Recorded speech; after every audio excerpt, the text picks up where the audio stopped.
All right, shalom, shalom. Shalom. First and foremost, as always, I want to give all praise, honor, and glory to Yahweh, Ba'ashem, Yahushai, Ba'ashem, Rachakodash. I want to give double honors to the apostles and the elders of Great Millstone that taught us this truth. And as always, much peace, love, and salutation to the elect scattered across the four corners of the earth. All right, that's pushing this word with all truth and sincerity to the 144,000 who the Lord has predestinated to be teachers and leaders. All right, to you all we say shalom to whomever you may be, as well as to the large multitude that will believe upon the 144,000's testimony, who the Lord will have mercy on. All right, we're Great Millstone, Dallas, and we're coming back today with another lesson. And today's lesson is going to be entitled The Throne of David, and then it's going to be an equal sign, and then dominance over the nations. All right, and that's what the throne of David represents. You know, when you got these so-called Christians who are trying to make their last little hoorah now, with trying to go into the scriptures and catch themselves trying to break down the prophecies, and they wasn't really into the Bible until the Israelites really came on the scene, and through the Holy Spirit being poured down upon us in these latter days, as the scripture says would happen. All right, now these Christians want to try to go into the scriptures and break down who the Israelites are, and their whole MO is to try to prove that the so-called Negroes, Latinos, and Native Americans ain't it, when prophecy says otherwise, man. But like I said, the key point of the lesson today is the throne of David and how that equals complete dominance over the heathen, and that's something that was promised unto Yahweh. Matter of fact, can we open up with Psalm, the 2nd chapter? You can actually start at the top and then read down to the part where it says, ask of me and I shall give you the heathen for thine inheritance. Up, if you don't mind. The book of Psalms. That's crazy. Petrol just showed up on the TV while they're talking. Psalms chapter 2 and 1. Why do the heathen rage? And why do the people imagine a vain thing? Right, in the heathen raging and the people imagining a vain thing at this moment right now is them trying to, cut off the nation of Israel from being a people and trying to thwart the prophecies of Yahweh Ba'ashem Yahushai, trying to make their own way, which is this, this NWO, I'll just say that system that they're trying to implement, which doesn't include you Israelites, you so-called Negroes, Latinos, and Native Americans being in any kind of position. They want you in complete servitude, and they want to kill off a mass majority of you too, of us, I'd rather say.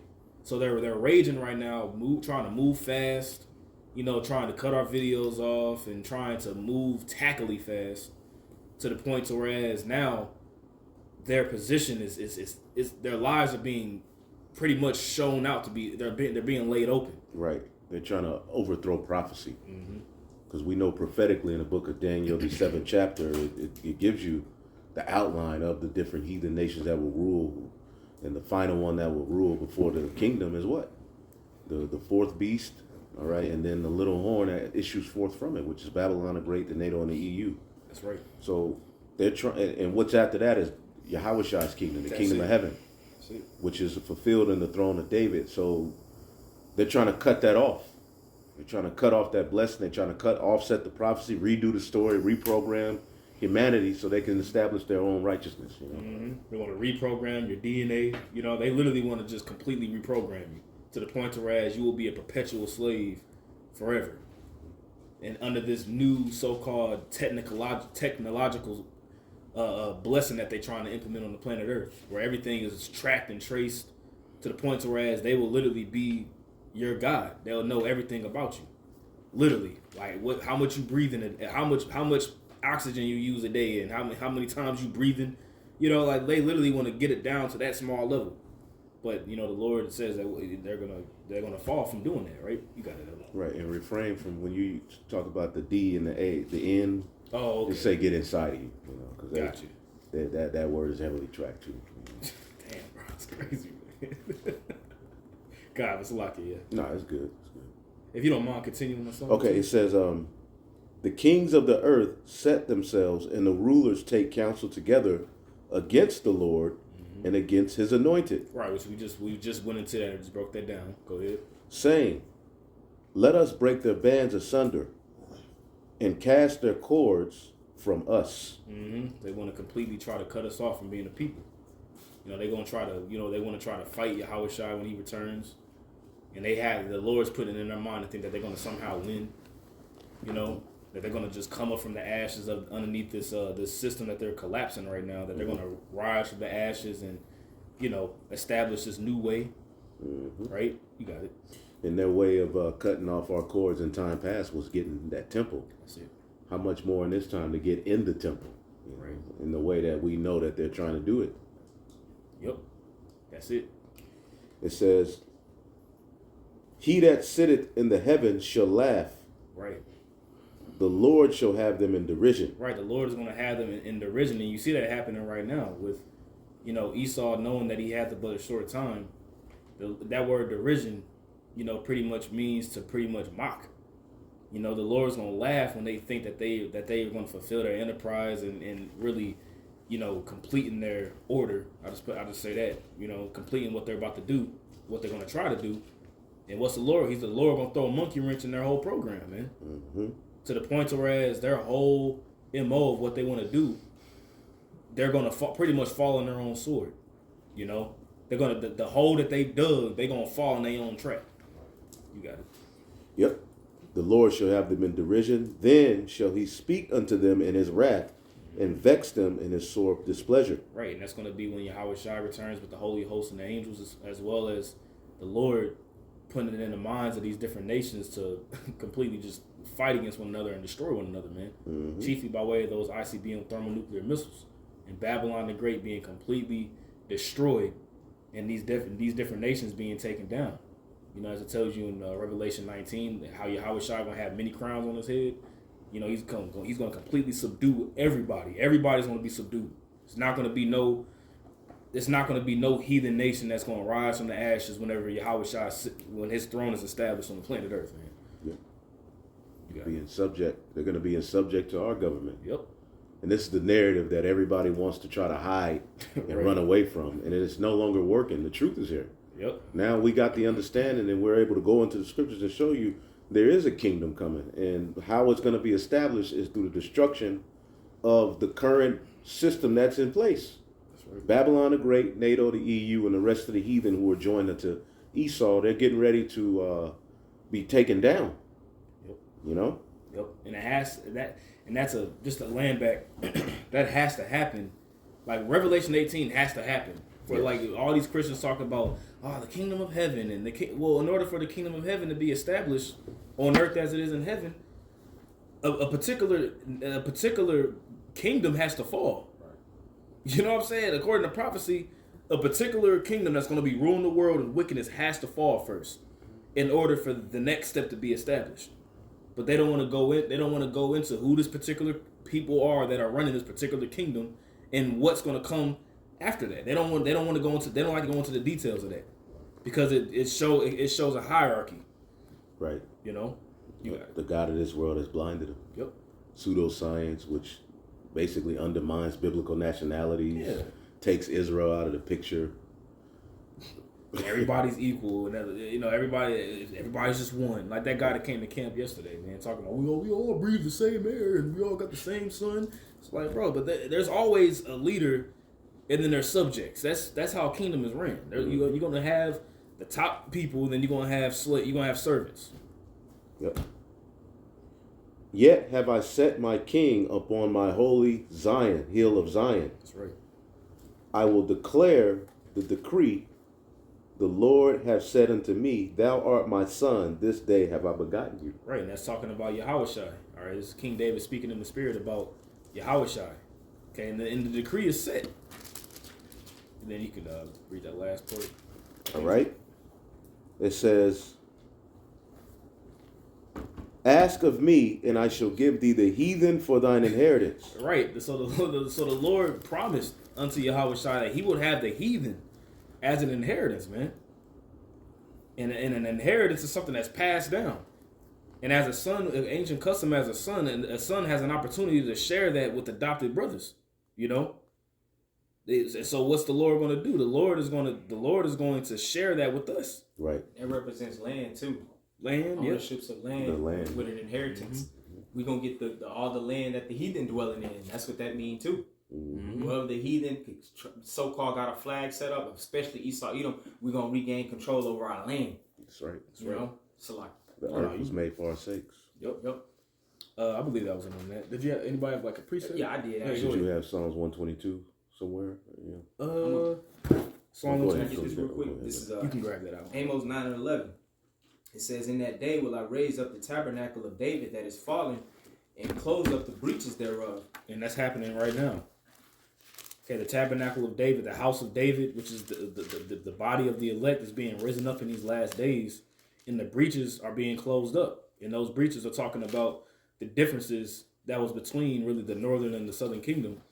Okay, but you have the tabernacle of David, which it consists of all tribes, man. All 12. That's all right. 12. You know, because that's the last time we as a nation had a government. All right, or when sovereign was under Solomon. Who subdued the heathen for Solomon to have 40 years of peace? It was David. Yep. So if the Lord says he's going to rebuild the tabernacles of David as in the days of old, it's going to be the same. That's why he said, "Ask of me under Yahweh Shai, the heathen are going to be our inheritance." We had garrisons in Edom. The scriptures talk about. We had military bases in the lands of these other nations. So that means they were subject to us, under us. You know, so those things are going to be restored as before. In an even greater fashion. That's right. Through the Spirit. That's right. It says, I'll read it again, Amos 9 and 11. "In that day will I raise up the tabernacle of David that is fallen, and close up the breaches thereof." And also, too, both kingdoms, the northern and the southern kingdom, we're going to be back together. Right. You know, because after King Solomon, the kingdoms got split, you know, between the Assyrian and the Babylonian captivities. You know. That's right. It says, "And close up the breaches thereof, and I will raise up his ruins, and I will build it as in the days of old." See that? So I'm going to rebuild it. That's the key. It said, I'm going to rebuild the tabernacles of David as in the days of old. And that's the whole point of this lesson. All right, what was going on? So you got to ask yourself, what was happening when the tabernacle of David was established in the days of old? What was going on? See, you ask a Christian that. What does it mean as in the days of old? What did that consist of? What did that mean for the other nations that was round about? What did King David do? See, because when you read about King David in the scriptures, it doesn't talk about King David being happy-go-lucky with everybody and everybody was just, no, King David was a warrior, man. Oh, yeah. And he was taking down all the heathen nations. He was taking them down, man. I'm talking about in a brutal fashion, too. Ultimately, it wasn't just David's strength. It was the Spirit of the Lord that was on him to do that. See? That's why he ultimately couldn't build a temple, because he had too much blood on his hand. That's why it had to come through his son, through his seed, Solomon. That's right. You know? That's right. Here's the point to answer your question that you just posed. Verse 12, Amos 9 and 12. "That they may possess the remnant of Edom, Man. and of all the heathen." That's it. It says, so we're going to possess Edom and the remnant of all, and not the remnant, and all the heathen. Esau and all the heathen, basically. Yeah. You know? Yep. But Edom, he's the number one, the enemy number one. He's public enemy number one. That's why it mentions it that way, in that order. The King's Highway is over there. That's right. We're gonna get that land. The land over there. Right. You know, because them having control of the Holy Land and having, the control of where they are, they balling. Yep. It's a very, very lucrative landmass to have control over, these particular lands. So when we run them, okay, when the kingdom is established, what we're telling you is the Lord is going to establish a righteous kingdom where we will have, under Yahweh Shai, the Israelites, starting with the 144, will have control over the whole entire planet Earth, man. That's right. That's what's coming. Yep. All over the whole planet. Now the different heathen are going to have their respective lands and lots of lands that we're going to give them to rule, not rule, but for them to have. But ultimately, with them being in their particular areas, their whole mindset and their whole way of living will be operated underneath our influence. And we'll be ruling over them. And we're going to be ruling over them, Isaiah too. Exactly. Yep, they're gonna we're gonna get the best of their lands. We're gonna get the top notch of all the resources that have all in particular lands. We're gonna get access to that. That's right. That's why especially our doors, gates are not gonna be closed day or night. There's gonna be constant traffic of all that stuff coming in, Continual employment to Jerusalem. That's right. That's right. Is that in on that? Yeah, that's pretty much it on that. Yeah, precept. Yeah, you got it. Right, go ahead. You mentioned how what was King David doing in those times, you know. Psalms chapter 18, verse 40. Actually, Did you have that? actually, if you don't mind holding that. Okay. Because I have the one in 2 Samuel 22, but it's literally the same one, the song. But we can get that here in a minute. Actually, you know what? Go ahead. What about Luke? The one in Luke 1? That actually we'll have to get that one next. Okay, I got it. Yeah, we can, but if we Okay. okay, yeah, we'll come back to that one because that was a juicy Real one. quick too. This is Psalms 122. Yeah. Psalms 122 and 5. For there are set thrones of judgment, the thrones of the house of David. Man, the thrones of the house of David. Man, I forgot about that one. It says so. That's the spirit. That's the spirit. How Peter asked you how we shot that question. Back in Matthew 19, he was like, so what? You know, what are we going to get? And Yahushua said what? He said that, you roughly paraphrasing, he was like, you shall sit on thrones judging the 12 tribes of Israel, man. Mm-hmm. You see? So David knew. You know what I'm saying? David knew what it was. That's why he said, the Lord said unto my Lord, what? Sit on my right. Sit on my right hand. He already knew. He knew the order. You know what I'm saying? Yep. He already knew the order of what things was, man. But it says specifically, thrones Yep. of the house of David, which represents complete dominance. It represents complete rulership over the whole planet Earth, as well as footstools. Like you, you rest your feet. You know what I'm saying? Like Meaning you over them. you over them, like man. you saw in them postcards, like with Jake, they had Jake, their feet on top of Jake, like as a little footstool. Yeah, Just total dominion. complete dominance over your subject at the end of the day. Mm-hmm. You know, but was that it on that? Yeah. That song. Okay, can we get Luke 1? All right, this is the book of Luke, chapter 1. When we start at 31. Yeah, yep. And behold, thou shalt conceive in thy womb. This is the angel speaking to Mary. Mm-hmm. And behold, thou shalt conceive in thy womb, and bring forth a son, and shall call his name Yahushua. Yep. And he shall be great, and shall be called the Son of the Highest. And the Lord God shall give unto him the throne of his father David. You see that? And it says that the Lord is going to give unto him the throne of his father David. And that goes back when you read 2 Samuel, the 7th chapter, when Nathan the prophet came to David to let him know that, the son that was going to proceed out of his bowels would sit upon his throne. And that specifically, it says that his throne would be an everlasting kingdom. Now, I want to get that word throne real quick here in that verse, just to get a better understanding of because what does it mean? Is it just, a Christian will say, well, yeah, he's just going to sit on a chair. Like, no, like what is, what I'm saying? What does the throne of David symbolize here, right? Like the key he gave to Peter. Mm-hmm. When you look that up, it's authority. Yep. Access. You know what I'm saying? Yeah. So that word throne here in the Greek is thronos. All right, that word is thronos. It says a throne seat. It says a chair of state having a chair of state having a footstool, right? It says assigned in the New Testament to kings, hence by metonymy, for kingly power, royalty. See that? It says to the Messiah, the partner and assistant in the divine administration. So there's a divine administration already set up. When you get that definition of administration, priesthood, administer. What are we going to be administering? The law. The law, man. We're going to be administering rule. We're going to be administering the way, right? That word administration, when you look it up, it says the process or activity of running a business, organization. And people try to separate this narrative from the kingdom. Right. They try to make the kingdom either you floating in the earth or some place where everybody's going to be equal. And no, that ain't it, man. Order is going to be established through Yahushua. He's going to establish, he's the King of Kings. He's going to establish the 12, the rest of the 144. Yep.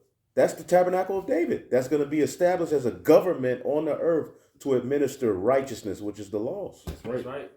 And none of you heathen will be on that playing field. You won't be on the level of the Israelites in the kingdom. Mm-hmm. Was the heathen on the level of David and Solomon and the Israelites at that time? No. Mm-mm. Now, did Solomon deal fairly? Yes. And we'll eventually deal fairly. It's going to come with a ride, but it's going to end with us ultimately dealing fairly, dealing righteously. But you'll never be on our level. A king David. That's why. It's gonna be rulership. That's why Yahushua even referred to Israel as the kingdom of heaven. When he said the kingdom of heaven suffered violence, the violence taken by force. He was talking about Israel. He wasn't talking about everybody else. Right. The kingdom of heaven. Right. Suffered violence. Yeah, up there in the heavens, the angels is over there suffering. Like, Man. come on, man. Yeah. He said the kingdom is within you. The law, People statutes, before it's a commandments. place, Jerusalem, the city of peace. The elect. That teaching of peace. You know what I'm saying? Yep.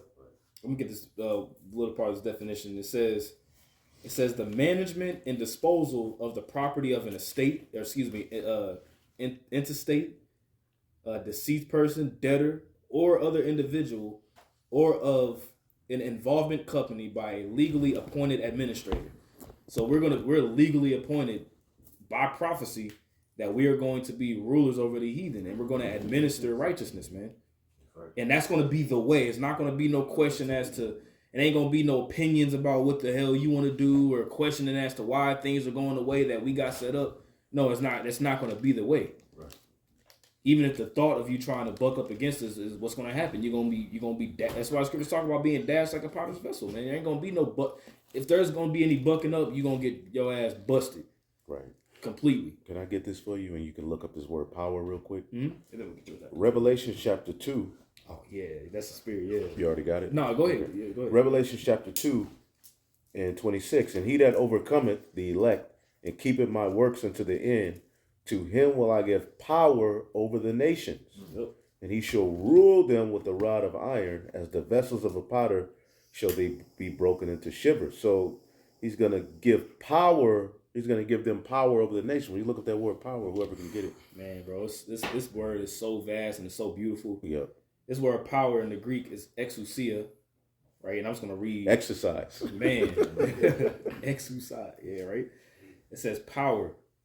I'm just going to read all of them. It says power of choice, liberty of doing as one pleases, leave or permission. Now, Doing as you please, as a God on earth under Yahushua. man, Judgment. and righteousness. Everything you're going to do is going to be completely righteous. Right. And you ain't going to have one thought in your mind like, dang, is this right? Right. You're going to just know. You're going to know. It's going to be in you to know what you're doing. It's going to be pleasing to the Lord. Mm-hmm. And there's going to come a point where the heathen are going to know not to question it.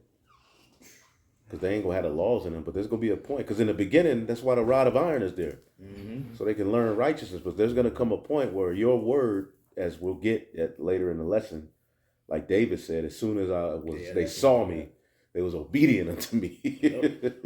Man, I got that one written down too. Yeah. It says physical and mental power.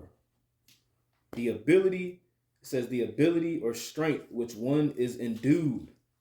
So it's the Lord. The Lord is going to endue us with physical power, mental power, spiritual power that we're going to be blessed with. Like when we get elevated and the Lord willing, we those men and the Lord changes us, the heathen going to look at us like, oh my God, they're gonna be like, oh goodness, like man, like they're gonna be fearful to even want to even try to come up against us because we're gonna have that aura. They're gonna have the spirit on us, man, and it's literally gonna be exuding off of us. That's right. You know, to the point to whereas they're gonna they see us, they're gonna just bow immediately, just bow down.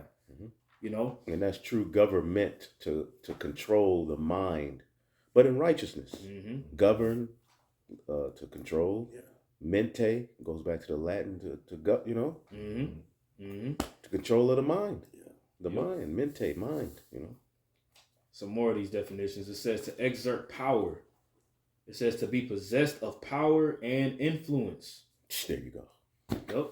To be the influence. It says the power of authority, and then in parentheses influence, and of right, spoken authority.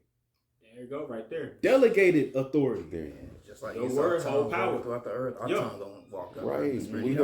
That's the kingdom of heaven is the Israelites under Yahushua teaching the nations righteousness. Right. Yep. Man, check this out. It says the power of ruler government, the power of him. It says the power of him whose will and commands must be submitted to by others and obeyed. There you go. So it's not going to be a question as to they might submit to us. No, it says that they must submit. It's a part of it. It's a part of it, man. Check this one out. It says the power to inflict plagues and to put an end to them over the heathen nations. Right? It says to preside, have control over fire, to hold its subjects to hold its subject to his will. Right? It says the power of judicial decision, the power of deciding against one, of authority to manage domestic affairs, right? A thing subject to authority or rule, jurisdiction, right? The leading and more powerful among created beings. The 144. This is 144, man. The first fruits. This last one, and I love this last one. And the rest of Israel too under them. Mm-hmm. And this last one, a sign of husband's authority over his wife. That's a definition in there for power. We'll bring a drop to those other nations if they don't obey, man. Yeah, exactly right. You know? Yep. Because they not going to have it in their inward part. So it's going to get to be a period where they're going to have to get whipped into shape. Right. But once everything is established, man, that's why it's going to be a city of peace. Everybody's going to have just a certain order and decorum as that vibration that's set from the elect. Yep. You know? The world is literally going to be brought back into complete order to the way that it was created Matter to of be. fact. That's right. You know, women are going to be in order. The heathen are going to be in order underneath us. The animals are going to be in order. The fish, the air, the whole earth is going to operate in 100% in its 100% power and capacity as the Lord created it to be. And everything behind that is going to flourish. Everything is going to flourish, man. That's efficiency. Like right now we're experiencing the world, and the world is vast and still beautiful. Mm-hmm. But everything is so jacked up, man. The earth isn't even operating in its highest capacity right now. Defiled under the inhabitants thereof. Let me finish this in Absolutely. Luke. In Luke.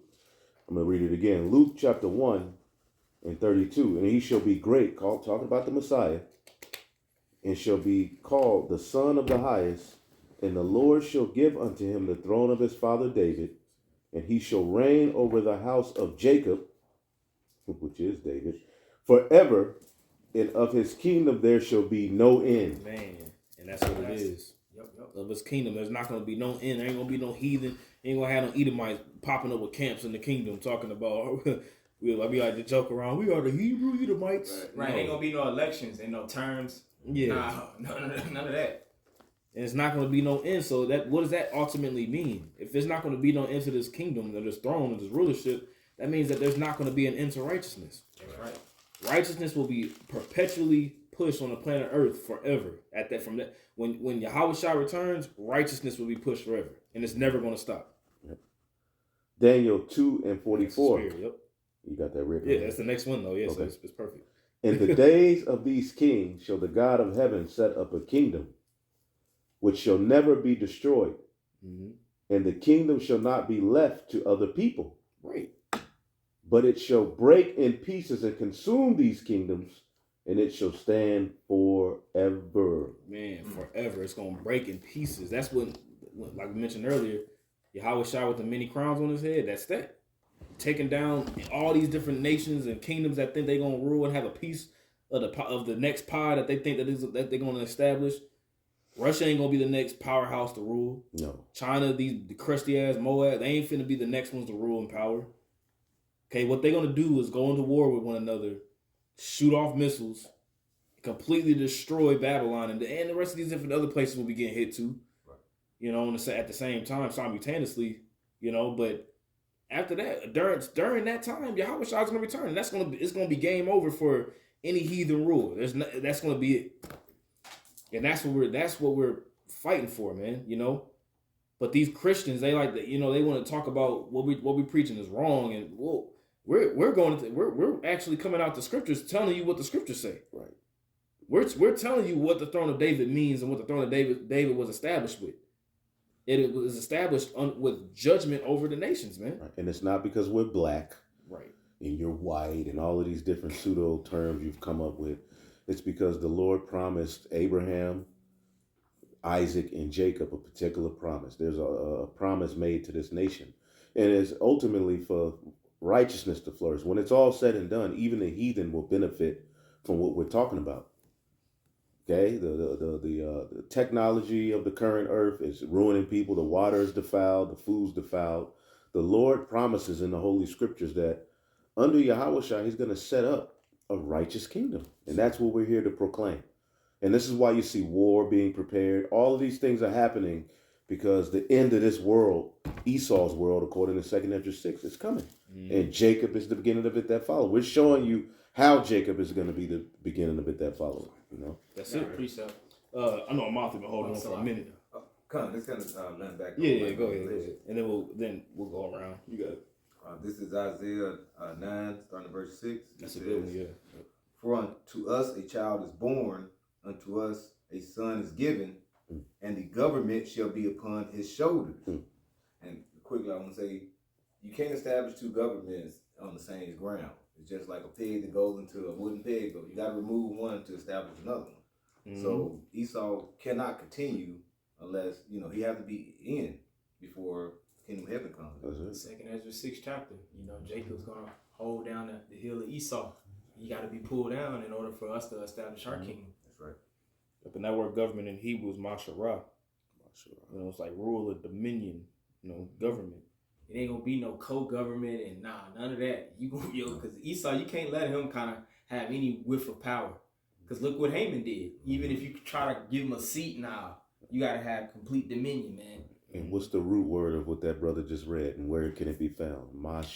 Yashara Allah. Man, that word, man, the root word of that word is in Jacob's name. Man, that is. Yashara, prince. It goes into a prince. Shara. That's it. I'm looking at it right now. Yeah, it's prince. It says Shara, which is the root of Mashara. Of course, Shara says contend, have power. To have power. Jacob. That's Jacob. The kingdom, that's David. Yeah. You're the son of a king if you're a prince. Contend with, persist, exert oneself, persevere. Man, bro. And that's in Jacob's name. Have power as a prince. That's what it literally says here. Because the king gonna give all the dominion to his son. Like it's like, this is yours, really. I'm just grooming you up, Mm-hmm. It's just he establishes a priest, a nation of kingdom of priests, kings and priests. That's right. Mm-hmm. That's right. Man, that's it. Righteous rulership, the kingdom with the priestship, all together. That's it. Like in Isaiah 9 in the middle of verse 6, it says, and his name shall be called Wonderful, Counselor, the Mighty Power, the Everlasting Father, the Prince of Peace. Mm-hmm. You gotta go. Hey, and like I said, we just established, like I said, the Prince of Peace. To establish you can't, it's gonna have to go through, like you said, war or basically to subdue the enemy. Mm-hmm. Okay, just like going into, we're finna get into in verse 7, he said in King David's seat, he's gonna sit in King David's throne, he's gotta subdue the enemies. When you read up verse 5, it talks about what? The battle of confused noise, confused it. fire. Yeah. Right. It goes to war, then it goes right into Yahushua's rulership. That's it. Mm-hmm. That's what's happening. Yeah. That's a Beautiful point. Yeah. Beautiful point.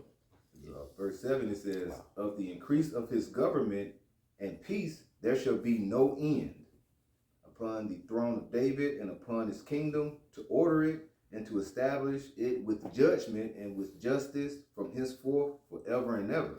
Mm-hmm. The zeal of Yahweh of hosts will perform this. Yep. It says of the increase of his government, there's not going to be no end, man. And that word increase in the Hebrew is marabah, which means abundance, increase, abundance or increase. For the increase of the dominion. So you know how what really makes your kingdom strong is whenever you expand your expansion of the kingdom, your power of expansion. You see, so what's going to happen is that Yahweh's kingdom is going to be literally compassed and expansion throughout the whole world, and then the Lord is going to allow us to even expand out to different planets. Yep, that's right. You know what I'm saying? Different planets, different galaxies. Man, even trying to wrap your mind around all that. The fact that there's different galaxies, different planets within those solar systems that we're going to have access to go and set up shop. That's why I just speak on Earth. Yeah, you know what I'm saying? Like, you can think about it, but it's just like, it's so much that, like, it's, but the Lord said that, man. He said that, look, Father's house is many mansions. I wouldn't have told you if it wasn't true. Yeah.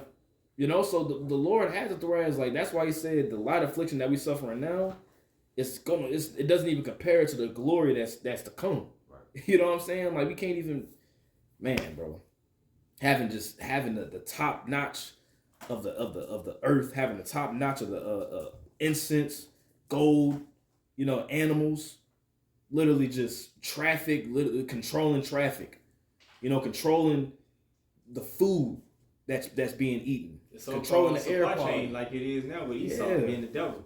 We're gonna have control over logistics, how everything moves, who gets what, you know, over the humanity of the people. Yeah, man. The earth is always gonna smell good. All the trees and the different smells, and I think about that a lot, man. The color the earth is gonna be in, how vibrant it's gonna be, man. Like, man, everything's gonna be like fresh water, like our irrigation systems and stuff, our ecosystem. Everything's just gonna flourish. Everything's gonna be in abundance. Everything is gonna reap. You know, any plant or any seed you plant is gonna reach its fullest potential. There ain't gonna be no animals. Everything gonna be just healthy. Everything ain't gonna be it ain't gonna be no miscarriages. Nah, none of that. You know, ain't gonna be none of that. We gonna be fruit. I mean, for us to be fruitful and multiply and be as the stars of the heaven and the sands of the sea, we gotta expand somewhere. You know what I'm saying? The earth is gonna grow bigger. Yep, it says that. You know, the earth is gonna get bigger. Yeah, it's not gonna be cursed at all. No curses, because all the righteous way is gonna be perpetuated. Yeah. So there's not gonna be any cursed mindset in the rulership. You know. I got one real quick. Expansion. That's made me think about what Black Panther when Killmonger was trying to send out the weapons. And he said the sun would never set on the Wakanda kingdom. If the sun never sets on kingdom, and that means you running everything. Yep. Wherever the sun shines. Yep. That's it. Yep. This is Baruch chapter 5. And let's see here. 8. Moreover, even the woods of every sweet-smelling tree shall overshadow Israel by the commandment of God. For God shall lead Israel with joy in the light of his glory, with the mercy and righteousness that cometh from him. Bro, so what? At the end of the day, what do you? I mean, hey, I ain't gonna even sit there and say that, because I was gonna say at the end of the day, what are you so mad at? I mean, yeah, you're gonna be in slavery, you're gonna be in captivity. But even, you know, if you're not an Edomite, I'd rather say, because if you Edomite after 1,000 years, you're going to be dusted off. You're going to be done. But for the rest of you heathen, man, eventually the earth is going to be in such a beautiful state and flourish into its complete capacity that you're not even going to want to rebel. You're going to be like, damn, okay. You're going to be rejoicing. Let him teach us of his ways. It says that. Yep. That's it. Bro said it's going to be, every street's going to be filled with the sweet smelling wood. Bro, like we got little Palo Santo sticks that we got to get from a heathen that we got to get, and they come in a box and it's just sticks. Now it was beautiful at the end of the day, but just imagine a whole Palo Santo tree, just in your dwelling. You know what I'm saying? Don't Water have to rot, because you know that Palo Santo has to rot before it gets its sweet smell. Just imagine the tree just automatically. Man, bro. Yeah. Not to say in the kingdom stuff like that ain't gonna happen too, but the air is gonna be on point. The water, man. Look how like just on the TV the clearness of this water here, but that's just a small inkling of something. Yeah. You know what I'm saying? Like just the smell. You know, the water. There's gonna be particular waters that are gonna be sweet. We never tasted fresh, clean water, bro. Man. Never had particular fish that you want to eat. Like there's fishes out there we ain't even had. Lawful fish, a lot of birds, man, all kinds of stuff, man. Vegetables that we ain't never had, fruit, you know. But it's like, man, we could just, you know, it's just the throne of David. Yeah, everything we're saying comes with the throne of David being established. So it's all still in the spirit.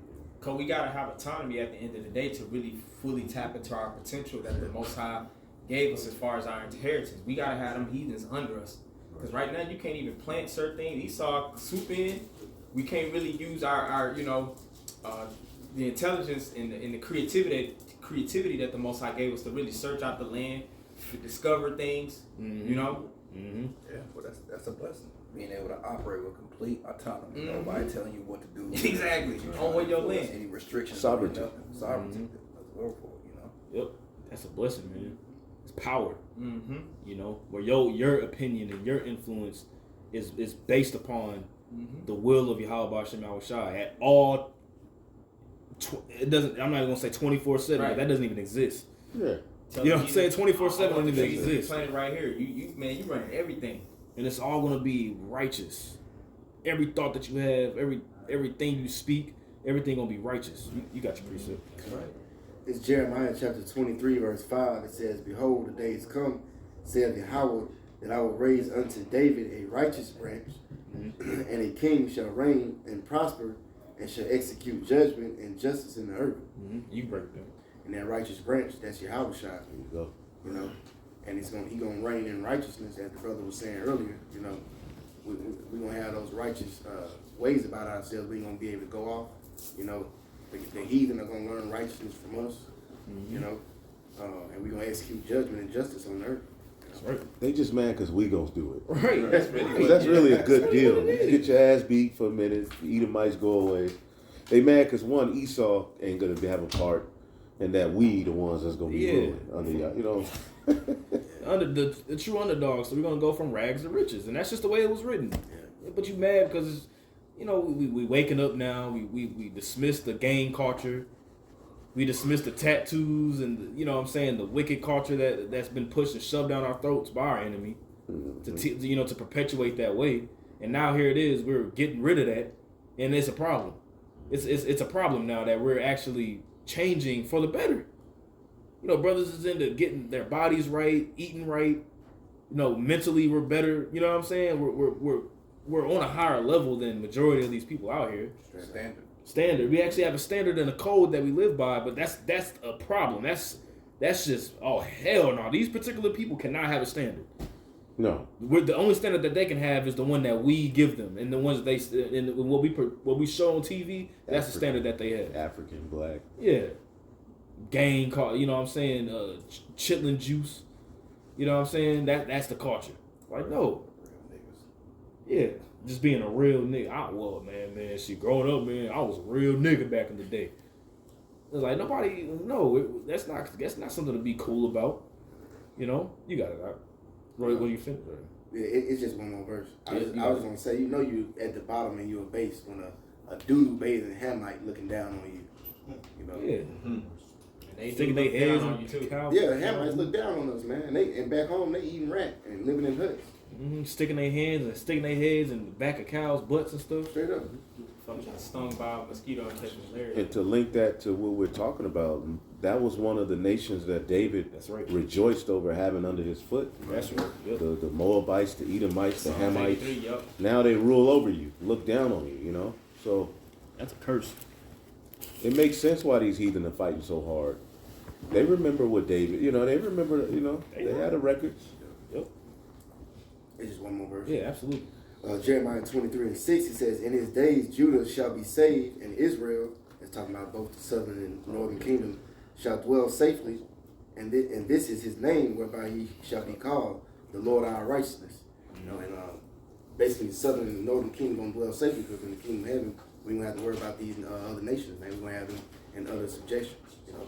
Yeah, when you read in Isaiah the 4th chapter, it talks about how there's going to be that cloud.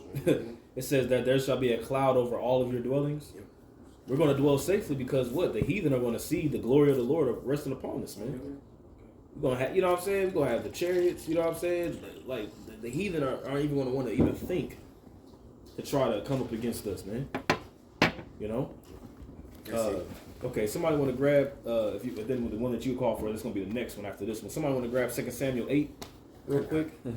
We just said it. Oh, I didn't even hear you. My bad. No, he was just talking about it. Wow, we talked about this on Highway. Yeah, a couple weeks ago. Yeah. Because this is what, you want to talk about the throne of David, Christians? We want to talk about the throne of David. Let's read about the throne of David and back in the time of old. Let's read about it. Man, you really saw the verse 1. Yeah, this whole thing is great. And if you're listening right now, open this up. Don't just listen to it. Open it up if you're available to get to your Bible. This is, and just see it in your mind. Paint a picture in your mind of what you're about to read. 2 Samuel 8. Absolutely. 2 Samuel the 8th chapter. What verse? And start at 1. You got it? Yeah, I got it.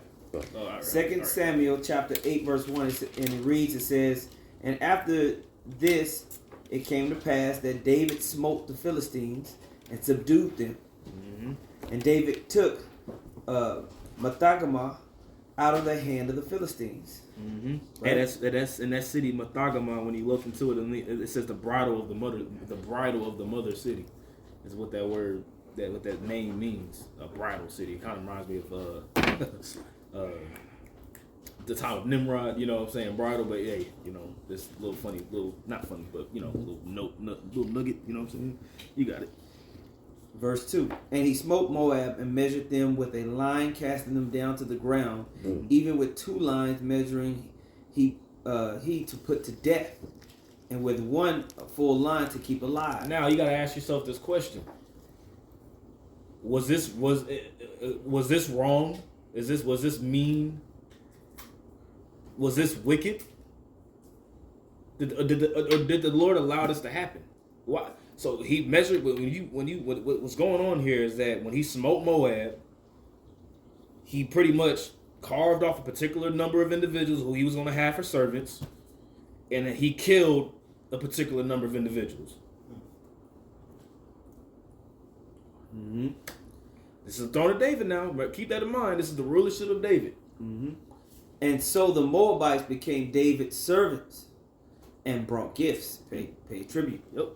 Verse 3. David smote also Hadadezer, the son of Rohab, king of Zobah, as he went to recover his border at the river Euphrates. And that's funny because it says that he went to recover his border at the river Euphrates.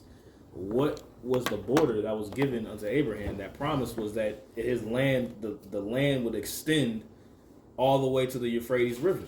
Yep. So he was following the prophecies. He was expansion. He was expanded outward. He was expanded more east. You know, because our land just isn't just this little sliver of just land in the land. No, it's bigger than that. Really, if you want to just go and be technical about it, it's actually way bigger than that. Yeah. You know, like the headquarters, I'd rather say. You know. Absolutely. It says, and David took from him 1,000 chariots and 700 horsemen and 20,000 footmen, and David hauled all the chariot horses, but reserved for them 100 chariots. And that hog, the chariot horses, is talking about pretty much he cut the hamstrings on the horses, but he took from them that's what he took from the best of the breed. Exactly. Yep. Right, and so he's like, we'll breed these. Mm-hmm. And when the Syrians of Damascus came to secure Hadadezer, king of Zobah, David slew of the Syrians 22,000. Then David put garrisons in Syria of Damascus, and the Syrians became servants to David and brought gifts. And the Lord preserved David whithersoever he went. All right, and read about all these psalms. These psalms, a lot of them are highlights in the midst of these wars. Okay, and David took the shields of gold that were on the service of Hadadezer and brought them to Jerusalem. And from Betah and from Berothiah, cities of Hadadezer, King David took exceeding much brass. Then Toi, king of Hamath, heard that David had smitten all the host of Hadadezer. Then Toi sent Joram, his son, unto King David. See how a son goes in the name of the Father? That's right. That's an example right there. How a son, his word is going in the name of the Father. That's right. Right? This is how houses are set up. Okay? And this is how we're set up in the heavens. Okay? So here you see that emulation. So then Toi sent Joram, his son, unto King David to salute him and to bless him because he had fought against Hadadezer and smitten him. For Hadadezer had wars with Toi. And Joram brought with him vessels of silver and vessels of gold and vessels of brass, which also King David did dedicate unto the Lord. So they basically came and said, we bend the knee. We want to create a alliance. We will be one of your vassals. That's Thank right. you. That's right. Okay. Made a pact with him. Right. That's geoeconomics. Yep. Right there. See? And what did the David just, when they came with that, the David just, no, he just cut all their heads off and just killed everybody when they did that. That wouldn't be a smart move.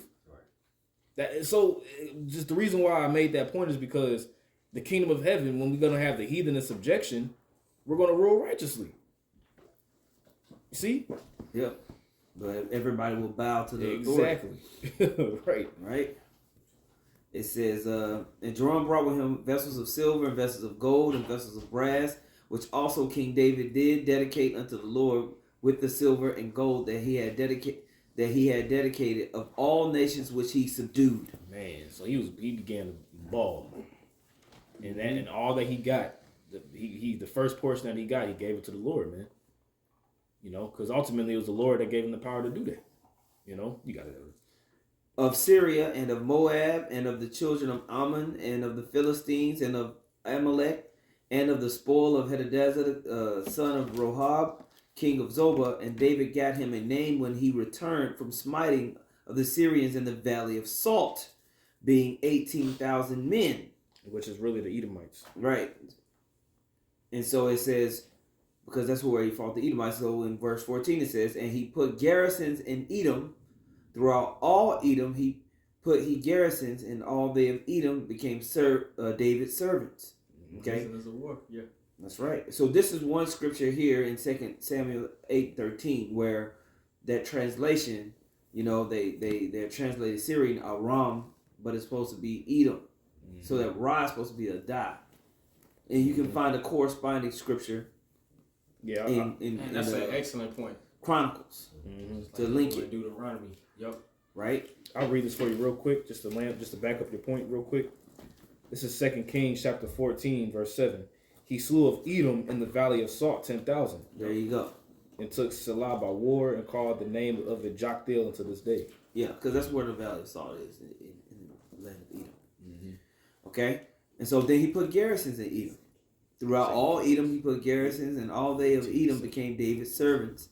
And the Lord preserved David whithersoever he went. Right, the Lord didn't tell him, you put them in slavery. Oh my. No, the Lord preserved them. That's right. That's what they asked him to be.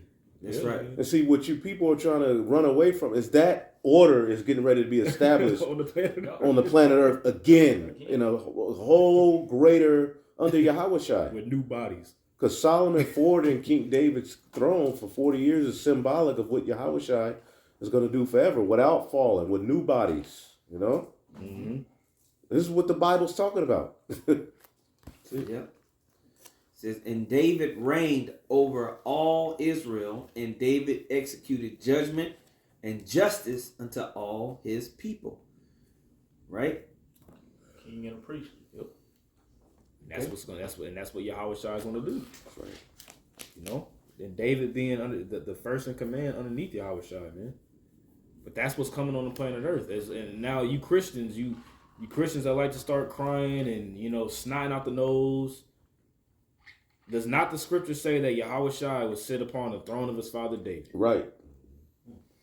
It says that. It's written. So and we just read what the throne of David was. This is David establishing his throne and his kingdom. What had to happen?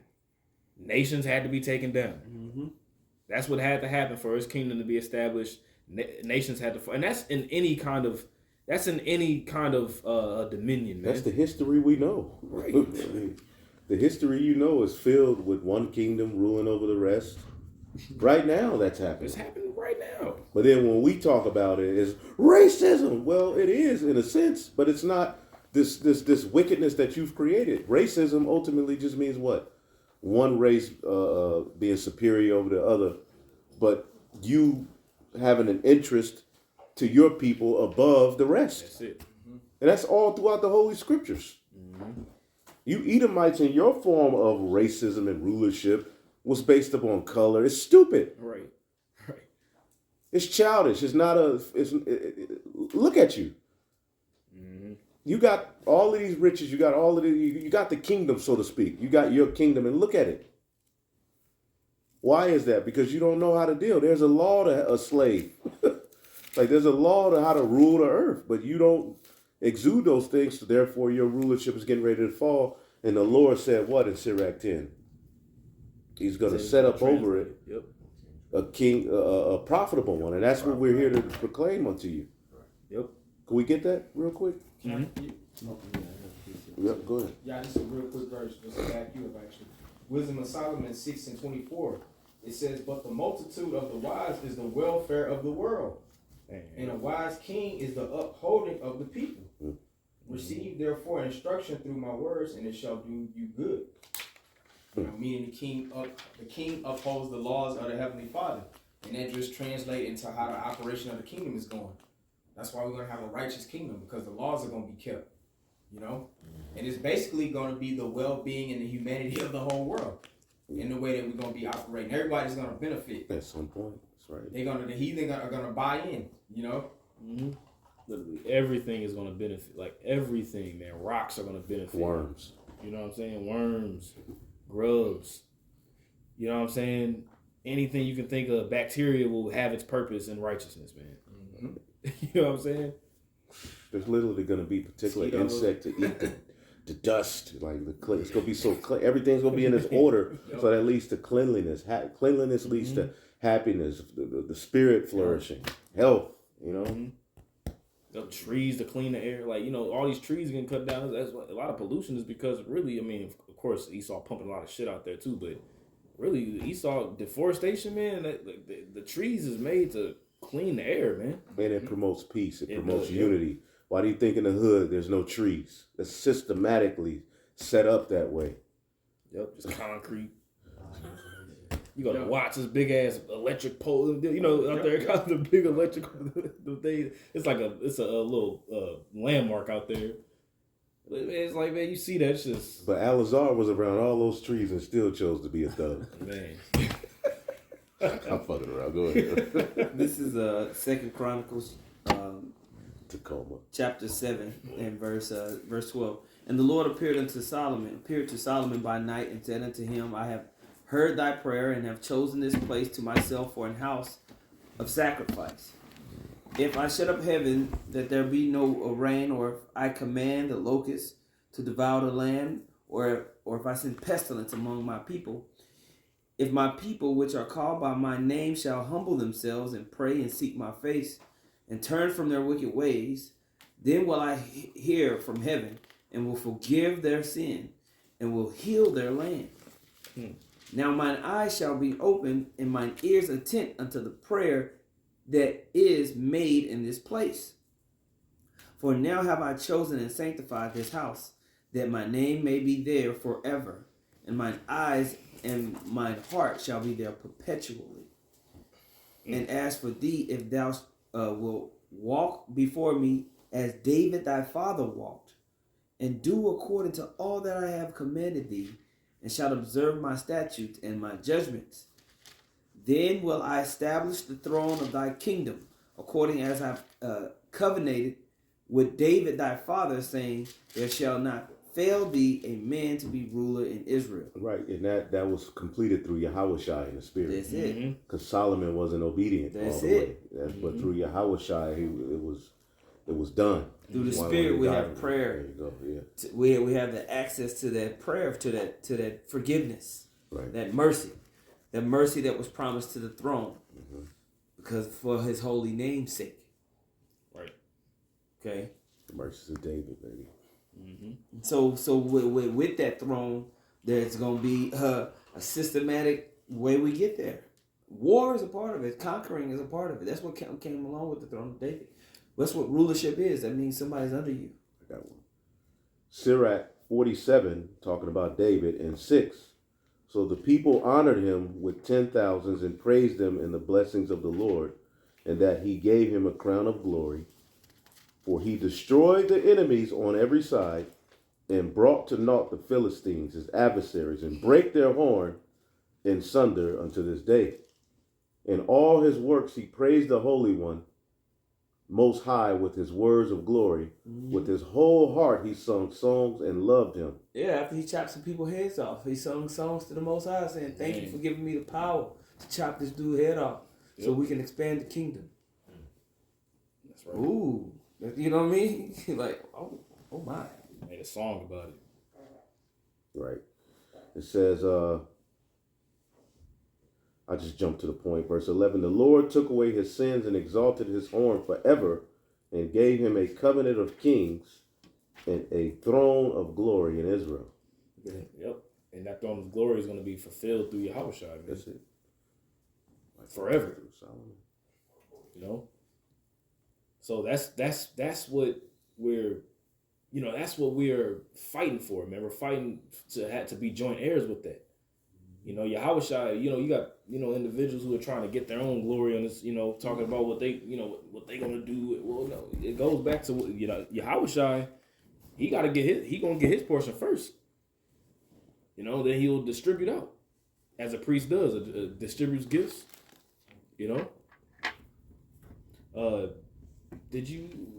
Oh yeah, yeah. That one, Psalms 18. Psalm chapter 18.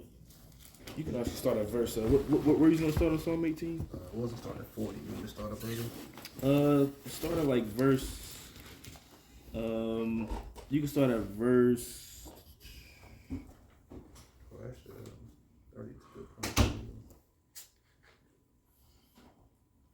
You can start in the spirit where you wanted to.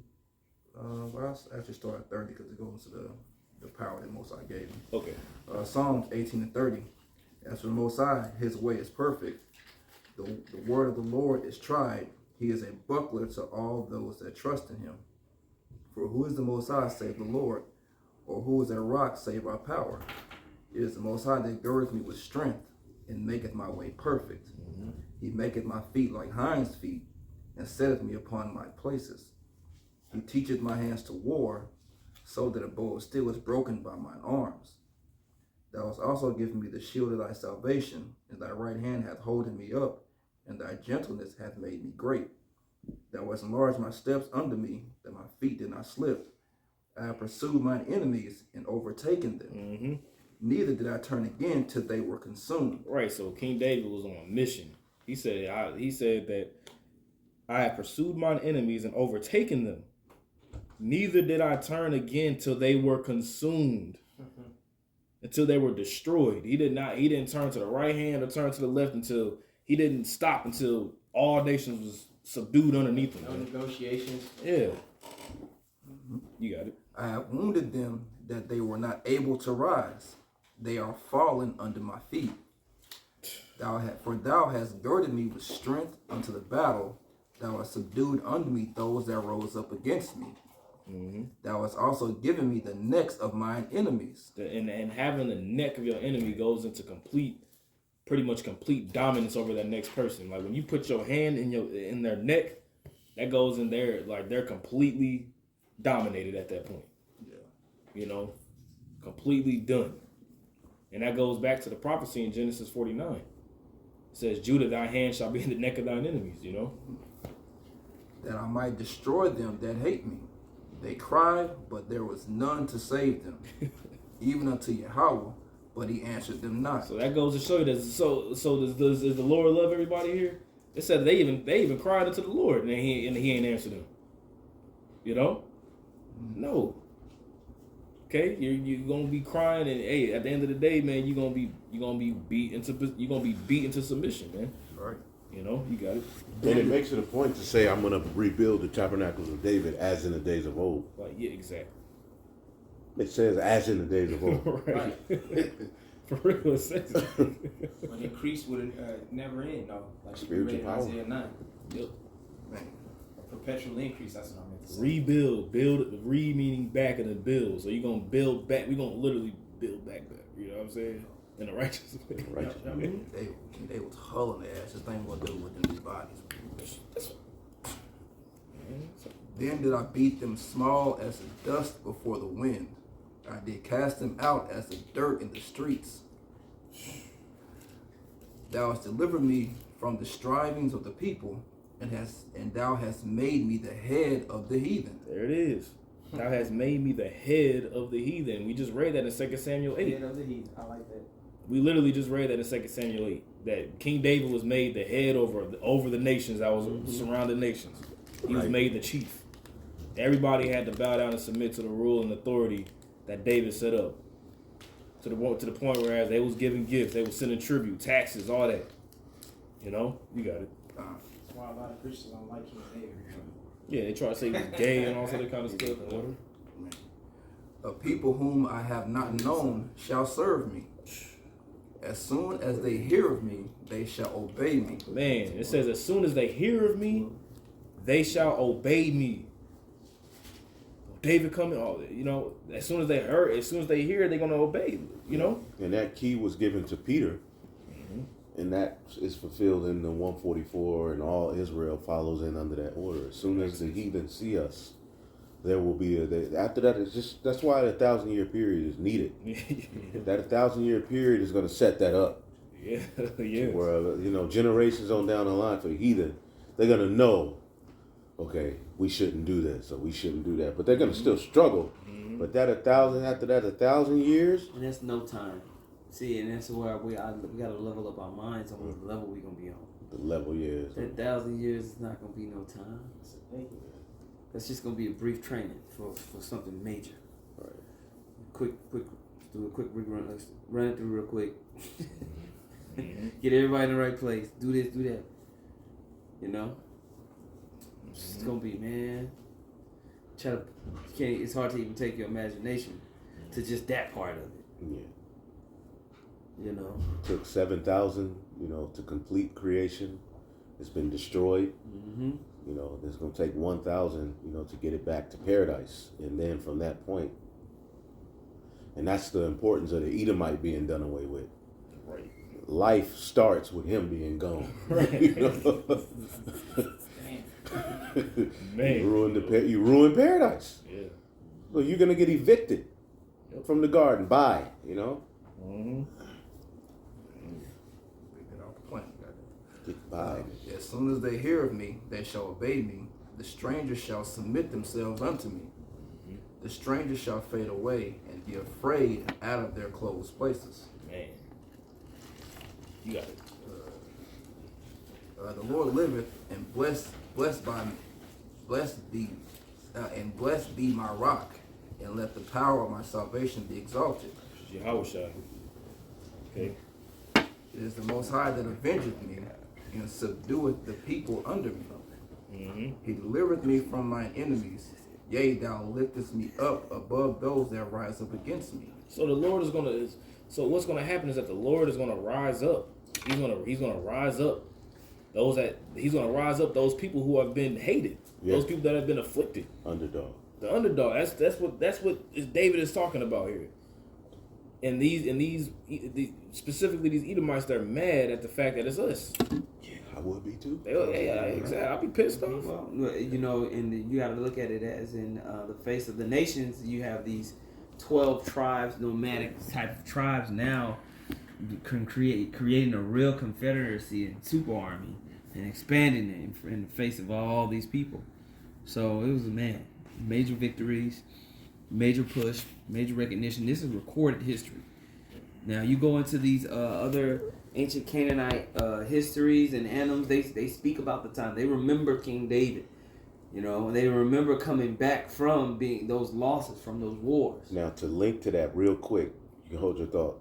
When in Revelation 11, why did they rejoice so heavily over when we fell? Because these two prophets tormented them. Mm-hmm. Yep, that's it. The northern and southern kingdom, the throne of David. Yeah.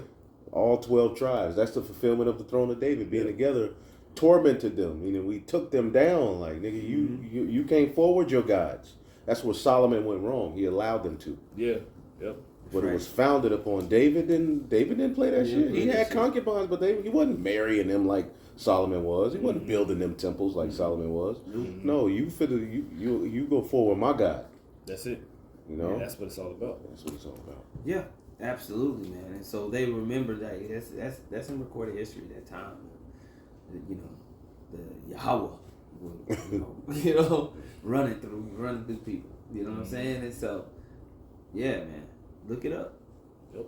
Some particular cuneiforms, I know the Mesha Stele, the Moabite stone. It mentions Yahweh. It also mentions David's name in there too. And they got stuff we don't even know about. Coins. Yeah, they got tons of stuff. Absolutely. If you hear about it, there's more. Yeah. Yeah.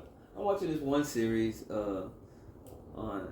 It's called Nightfall or something like that on Netflix. But basically, it's the Templars trying to find the chalice that Yahushua drank from at the Last Supper. It's like said to have like power or whatever if you drink from the chalice or whatever. But it just goes to show you, you know, during the time of the Crusades, it's like going through all of this stuff of them like fighting over these relics of the Yahweh Shai and stuff like that. Right. They have this stuff, you know what I'm saying? Like, it's just, it was very interesting how they took things from real history and kind of made this drama series. And so it's informative. I'm watching it or whatever. But they have all these ancient type of things, not just from the time of Yahweh Shai, but, man, you know, things that they had during the time of the Greek Empire, even the Persian stuff. They don't even bring that stuff out. You got to go dig to find some information on that period. So, all types of stuff, man. Yep. That's right. And under the throne of David, we'll be able to, we're going to have all of the records of who you the heathen are. We're going to tell them their true history. All of that. They're going to have to learn about Yahweh Shai at 144. That'll be the founding fathers. It's going to be fun, man. Yeah. Absolutely. Just like we got to learn about George Washington, Christopher Columbus, all this bullshit. They're going to have to learn about the men of Yahweh Shai, the Israelites. Abraham, you know, all of them, all of the prophets, man. Yep. That's right. I just had a couple more precepts and we'll wrap it up. Joshua 10 and 24. I'll read it since I'm already here.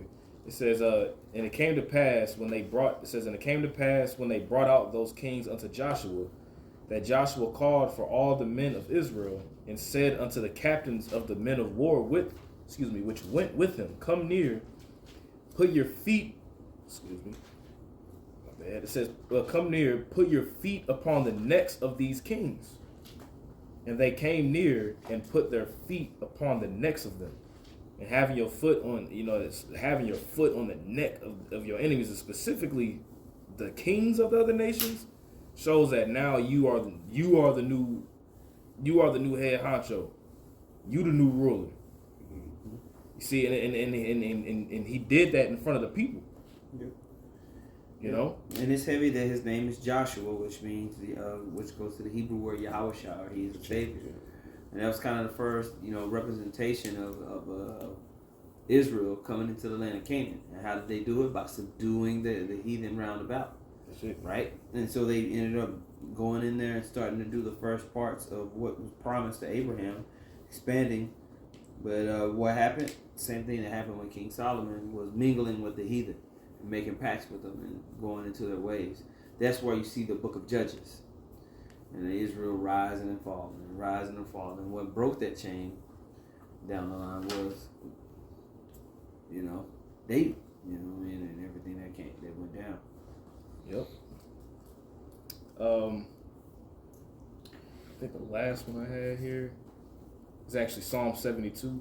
Ooh. And we can just to get to the point on that one, we can start at verse Start at 1 and then jump to wherever you want. okay.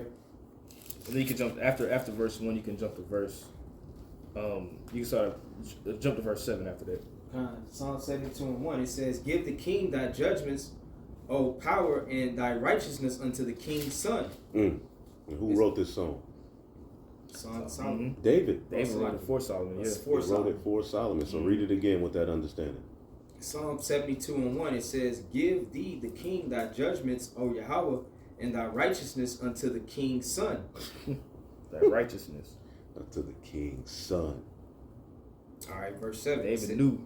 Yep. You know what I'm saying? This is my the Lord, like, this is my son. Like, David knew, like, with that prophecy that was given to him from Nathan, he knew. Nathan called him your beloved. This is the one that's gonna sit upon the throne, and his kingdom gonna be forever lasting. This is him. David had a clear understanding of what was happening there. You got it. Verse 7. It says, "In his days shall the righteous flourish in abundance of peace, so long as the moon endureth." Which proves that this is talking about Yahweh Shai. There you go. Okay, because this didn't happen. If that was the case, we would be in power right now. If that was the case, see, Solomon fell, and the moon is still. We still see the moon. So it says long, and the moon ain't going nowhere. So it says as long as the moon endureth, righteousness and abundance will be pushed on the planet Earth.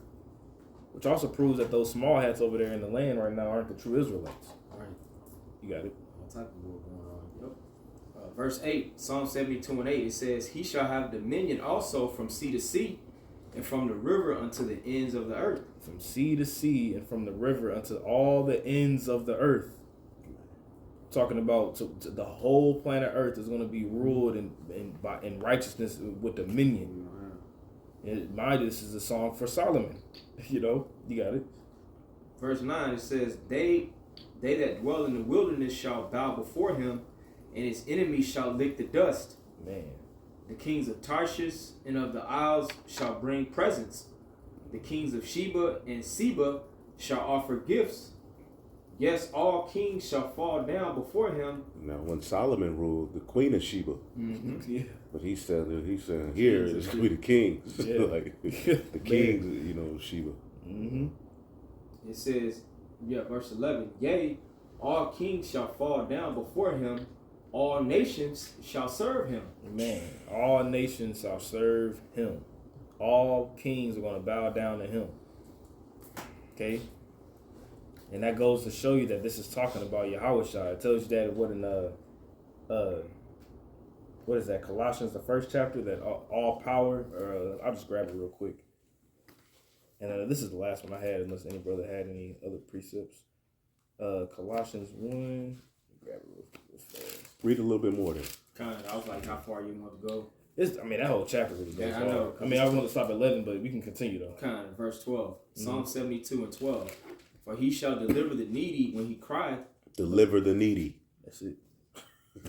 Deliver the king's son. Go ahead. It says, For he shall deliver the needy when he crieth, the poor also, and him that hath no helper. Yep. He shall spare the poor and needy, and shall save the souls of the needy. That's what I want. He's going to save the souls of the needy. I got to read the next verse. And Solomon, it says this is a song for Solomon, but he's talking about he's going to save the needy. Mm-hmm. Earlier it says he's going to break in pieces the oppressor. Solomon didn't do that. Right, he didn't. He didn't do it. So this is the upgraded throne of David that's being talked about here. Go ahead. Verse 14, it says, He shall redeem their soul from deceit and violence, and precious shall their blood be in his sight.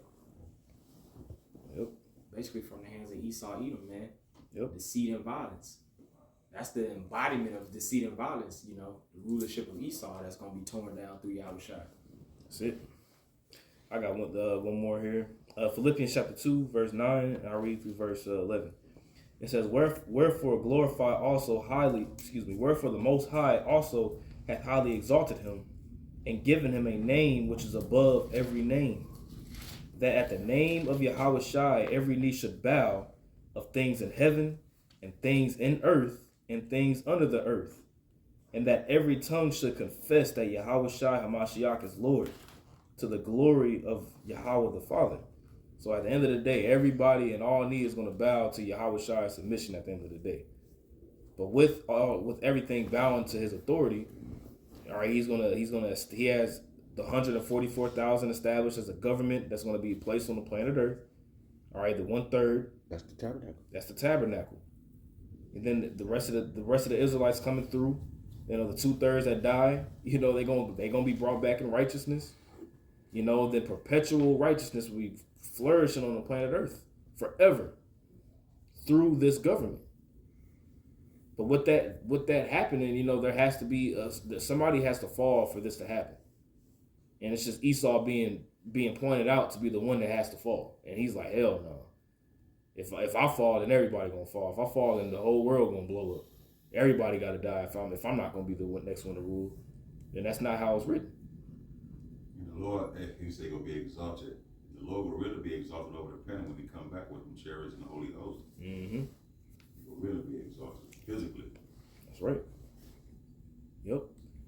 So that's all that I had. Unless any other brother had anything, any other precepts. So just want to go into the throne of David being established on the planet Earth and what that means for the nations.